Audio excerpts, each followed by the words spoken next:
Salve, torcida! Sejam bem-vindos a mais um vídeo do canal Careca Vascaíno.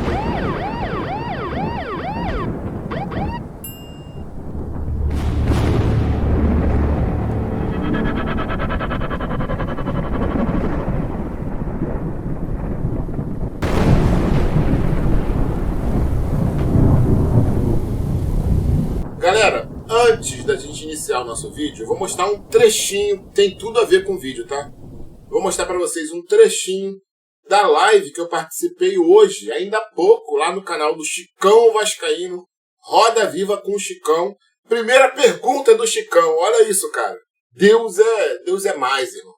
Deus é mais, olha isso. Primeira pergunta do Chicão e olha a minha resposta. Vamos lá.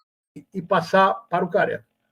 Eu queria fazer uma pergunta para o Careca. Nós estamos acompanhando desde 2020 tudo que aconteceu com o Vasco, o que vem acontecendo. Muita gente dizendo que vai fazer, que não vai fazer. Uns acham que o Vasco tem que fundar um novo Vasco.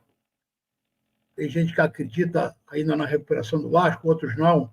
O que nos interessa não é aqui a minha opinião. O que interessa é a opinião do Careca. Então, eu vou fazer a pergunta do Careca objetiva. O Careca, o que você acha do futuro do Vasco? O Vasco tem saída ou não tem saída? Pode responder. Boa noite, Chicão. Boa noite, Caio, Silvio, galera do chat aí. Pô, eu nem dormi, mano. Eu falei, caralho, eu vou, porra, lá, Roda Viva, fudeu, irmão. Tem que o Chicão vai me perguntar. Não tem nada armado aqui, não, irmão. É o que eles perguntarem, eu vou responder, é claro. E já respondendo aí, ó, dá um abraço a todos do chat aí, Resenha Tricolor, Mônica, Patrick, Fabrício, a galera que tá aqui com a gente, obrigado. Eu acho que vai ser uma live muito boa hoje. Mas assim, Chicão, eu acho que o Vasco tem solução ainda, apesar de ver um futuro muito sombrio para nós. Eu vejo um futuro muito ruim, cara. A gente está, se for comprovado essa recuperação judicial que falaram lá atrás, né, que o Vasco entraria em recuperação judicial, a gente pode perder, inclusive, São Januário, tá? Uma coisa que já era temida na época da SAF, porque a SAF, quando entrou dentro do Vasco, estava no contrato que se a SAF, a 777, fizesse uma reformulação, pasmem, de 330 milhões e desse mais 50 milhões para o associativo, o estádio seria um deles. E isso pode acontecer se essa proposta do Pedrinho de reestruturação da SAF estiver passando por recuperação judicial, a gente perde São Januário, cara. Isso aí eu não tenho dúvidas disso. Eu acho que o Vasco tem solução sim ainda, se no próxima eleição que tiver, a gente votar certo, né? Tiver alguém ali compromissado com o Vasco, que seja vascaíno de verdade, fora de roxos e amarelos, pelo amor de Deus. Esses caras vieram para destruir o Vasco. Eu acredito que o Vasco tem a solução sim. Porra, a gente tá... Ô, Silvio, Chicão e Caio. Cara, talvez a gente esteja vivendo um dos piores momentos do Vasco na história. E a gente fala isso lá atrás. Pô, lá atrás era também. Parece um apocalipse, né? Pô, vai vir e não vem nunca. Parece que a gente fala a mesma coisa repetida. Mas cara. Se você for pegar o que aconteceu com o Vasco, essa venda do Vasco, a SAF do Vasco, o que pode acontecer, o que está por vir, na verdade, um verdadeiro apocalipse. E a gente não sabe até quando esse clube vai aguentar. É o que falou o Nóbrega, cara. É o que fala o Nóbrega. Eu só vejo uma solução que é refundar o Vasco. E assim, eu não acho que seja esse momento exato. Mas uma hora, eu tenho certeza disso. Isso já foi falado no meu canal desde 2020. O Marcão e o Nivaldo falaram, Careca, tem que refundar o Vasco, tem que refundar o Vasco. Uma hora a gente vai chegar nisso, cara. Uma hora a gente vai chegar nisso. Querendo acreditar nisso ou não. E aí, termina a live lá do Chicão, eu vou aqui acessar a internet e me deparo com essa notícia aí, se liga.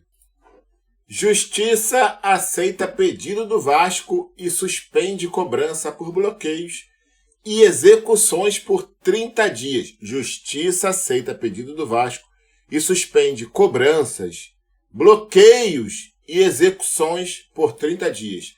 Juiz concede tutela cautelar antecedente e dá segurança para o clube renegociar as dívidas com credores.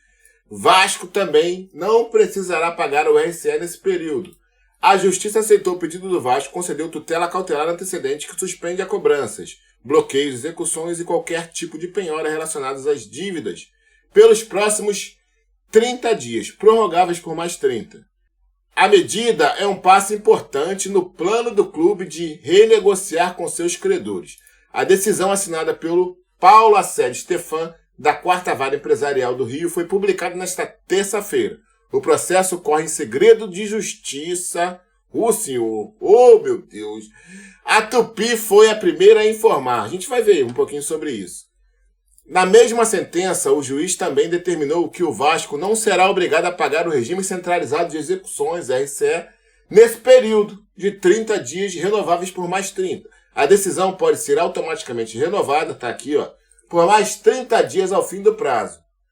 Paralelamente a isso, o Vasco já deu início ao processo de mediação com os seus credores, conforme carta aberta divulgada pelo clube na semana passada. A Fundação Getúlio Vargas está conduzindo as negociações.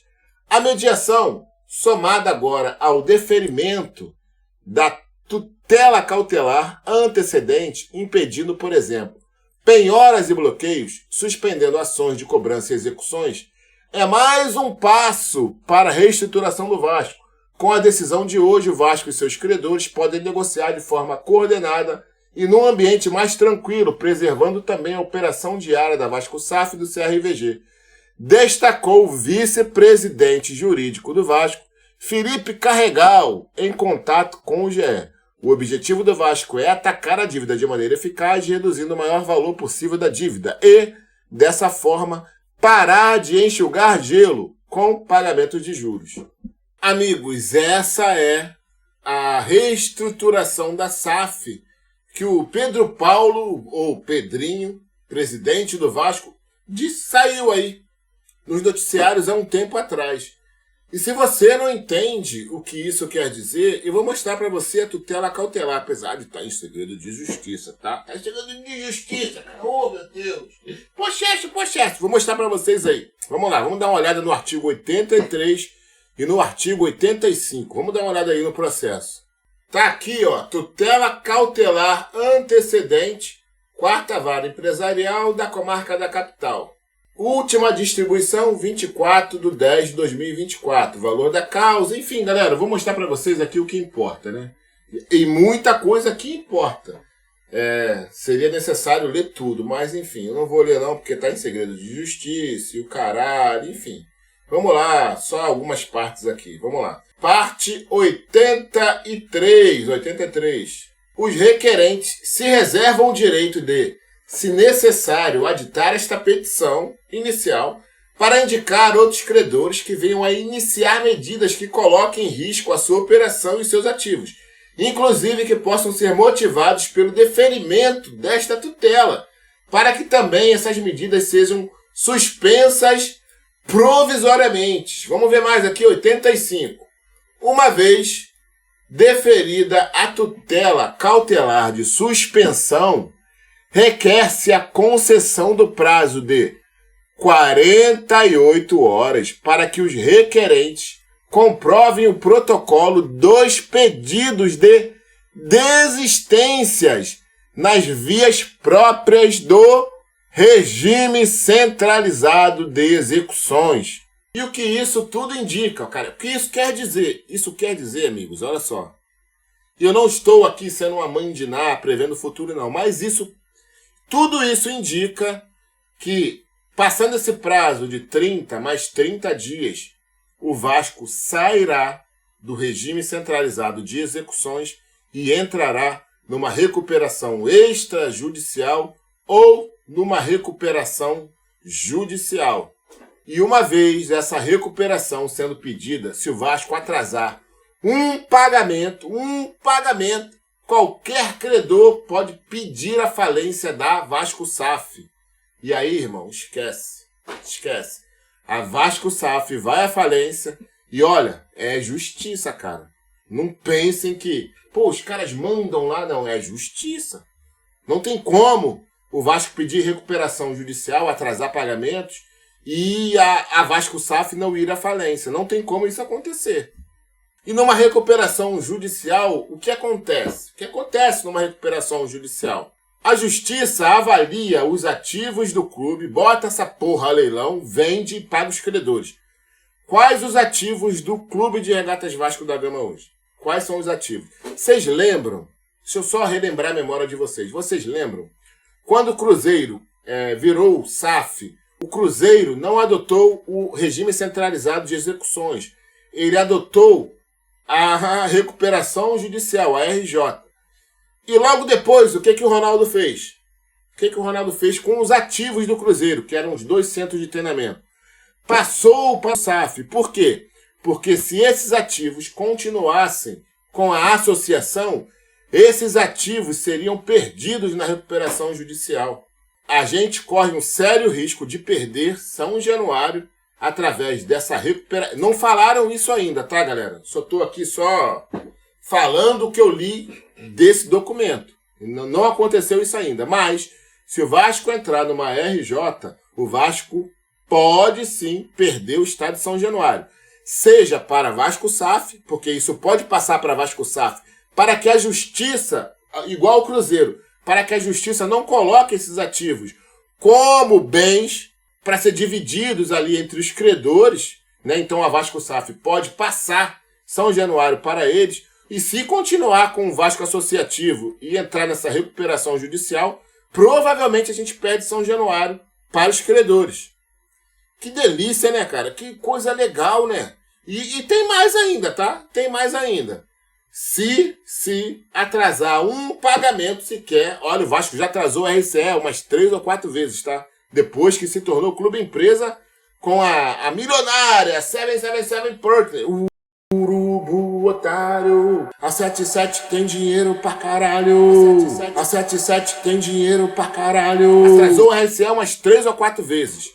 Sendo que se entrar numa recuperação judicial e atrasar um único pagamento, qualquer credor pode pedir a falência da Vasco SAF. Irmãos, um verdadeiro estrupo que fizeram com o Clube de Regatas Vasco da Gama. E muita gente apoiou tudo isso, tá? Muita gente apoiou. Enfim, cara, sei lá. Vamos aguardar. Tamo junto, fui. Depois eu volto, hein? Forte abraço.